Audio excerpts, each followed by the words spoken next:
18 h, bonsoir et merci d'être avec nous sur RTI 1 pour ce nouveau point de l'actualité.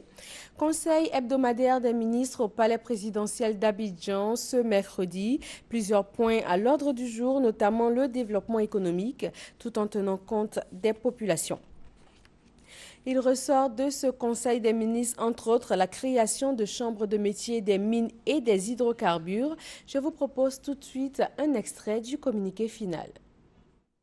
Il s'agit, par ce projet de loi, d'actualiser donc notre législation sur les assemblées représentatives des intérêts économiques en y intégrant donc la possibilité de création d'une ou de plusieurs chambres des métiers, des mines et des hydrocarbures. Cela permet d'avoir un cadre institutionnel plus approprié, de favoriser les relations de partenariat entre les parties prenantes, tout cela pour un meilleur développement du secteur minier en Côte d'Ivoire.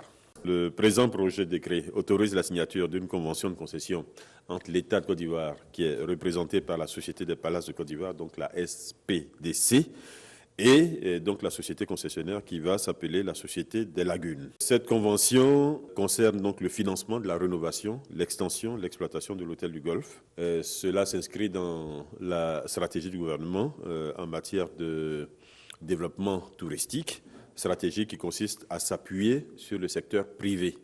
Dans les établissements d'enseignement secondaire, suite aux décisions annoncées par le chef de l'État au cours de la cérémonie du 1er mai, on peut considérer aujourd'hui que la sérénité est revenue. Les cours ont repris dans tous les établissements, donc les élèves sont à l'école, les enseignants sont à l'école. En ce qui concerne l'enseignement supérieur, il y a encore des réunions prévues, donc une assemblée générale prévue pour se tenir vendredi prochain, suite à quoi les décisions seront prises dans le sens de la reprise des cours pour éviter de pénaliser davantage les étudiants. Nous sommes à moins de 2 semaines des assemblées annuelles de la Banque africaine de développement BAD qui vont se tenir ici à Abidjan. Du 25 au 28 mai, la thématique « L'Afrique et le nouveau paysage mondial » va être au cœur de cette rencontre de haut niveau. La secrétaire générale de la BAD a tenu une conférence de presse ce mercredi. Nous y reviendrons dans le 20 h.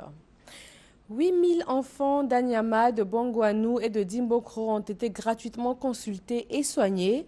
Plus de 350 paires de lunettes leur ont été offertes.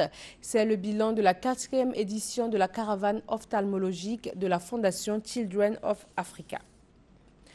Il va s'ouvrir demain jeudi, le premier forum de la diaspora. Il vise à mobiliser les Ivoiriens vivant à l'étranger, à arriver à une synergie d'action pour le développement de la Côte d'Ivoire. Pour ce faire, il s'agit notamment de mettre en place un mécanisme pour permettre à ces 1,2 million de personnes concernées de prendre une part active dans la marche vers l'émergence de leur pays. Le chef de l'État va prendre part à la cérémonie d'ouverture de cet événement inédit dans le pays.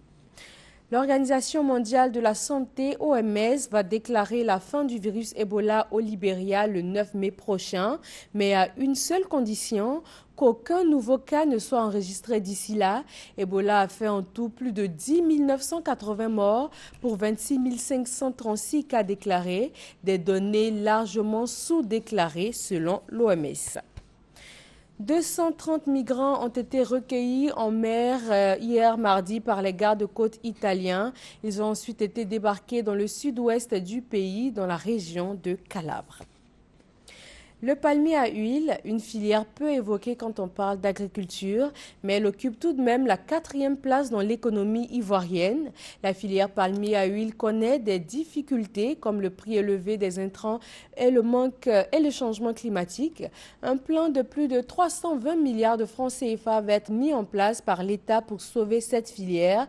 EcoPlus de ce mercredi va s'intéresser à la question. Je vous dis donc à tout à l'heure 20 h pour plus d'informations sur RTI 1.